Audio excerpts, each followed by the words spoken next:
પાછળ જાઓ ને યાર થોડા અરે થઈ જશે યાર જગ્યા થોડા સામ સામે ઉભા રહો એ ભાઈ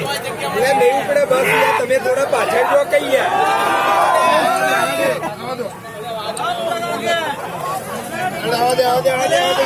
પાછળ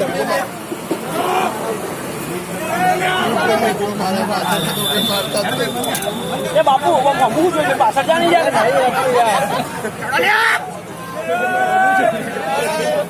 ખબર જ છે કે આ લોકો લેવાના જ છે તો કયું ટાઈમ ખોટો બગાડો બીજા વખત તો કશું પડવા દેવાના નહીં ટાઈમ ખોટો બગાડો પહેલા પાછળ કે પાછું હેડ આગળ